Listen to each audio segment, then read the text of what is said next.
खितपत पडणाऱ्या दीनदलित बांधवांना, रूढीच्या परंपरेतून मुक्त करणाऱ्या भीमरावांना सादर प्रणाम करून मी सार्थक धनाजी कांबळे आज आपणासमोर भारतीय राज्यघटनेचे शिल्पकार डॉक्टर बाबासाहेब आंबेडकर यांच्याविषयी मांडत आहे. माझ्या भीमाने दिलं अगाध ज्ञान, माझ्या भीमाने दिलं अगाध ज्ञान, त्यांचं गाऊया अभिमानानं गुणगान, त्यांचं गाऊया अभिमानानं गुणगान.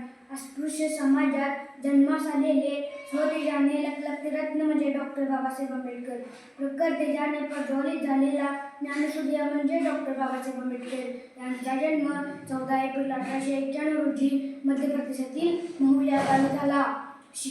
शिका, संघटित व्हा आणि संघर्ष करा हा संदेश त्यांनी आपल्या बांधवांना दिला. नाशिकच्या काळाराम मंदिरामध्ये दलितांना प्रवेश मिळावा यासाठी त्यांनी सत्याग्रह केला. समाजाने वाळत टाकलेल्या गावचा जगण्याला माणूसपण देण्याचे काम बाबासाहेबांनी केले. माळाचा सत्याग्रह, काळाराम मंदिर प्रवेश यासारखी मोठमोठी सामाजिक कार्य त्यांनी पार पडली. अस्पृश्यांचे दुःख आणि दारिद्र्य नष्ट व्हावे यासाठी समाजात जाणीव-जागृतीचे नवे विश्व निर्माण केले. दीनदलितांसाठी झटले, अन्यायाविरुद्ध झगडले, गुलामगिरीतून शोषित समाजाची मुक्तता करण्याचे काम बाबासाहेबांनी केले. परिसाच्या स्पर्शाने लोखंडाचे सोन्यात रूपांतर झाले. आणि बाबासाहेबांच्या या महान कार्याने दलितांचे जीवन सुखमय झाले.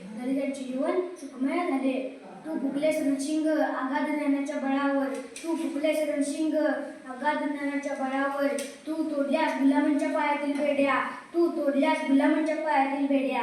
अनउभे केलेस 14 तळ्याच्या काठावर, अनउभे केलेस 14 तळ्याच्या काठावर. स्वतःचा असामान्य कार्याने काळाच्या वाटेवर तेजाची दमदार पावले उमटवणारा हा महान तपस्वी 6 डिसेंबर 1956 रोजी काळाच्या पडद्याआड गेला. अशा या महामानवाला शब्दफुलांची उंजळ वाटताना शेवटी जाता जाता मी एवढेच म्हणतो, निजदेहाचे रिझवून चंदन, निजदेहाचे रिझवून चंदन, तुम्ही वेचिले इथे कणकण, तुम्ही वेचिले इथे कणकण, आणि फुलवले असरे चंदन, आणि फुलवले असरे चंदन. स्मृतीस तुमच्या सताश वंदन, स्मृतीस तुमच्या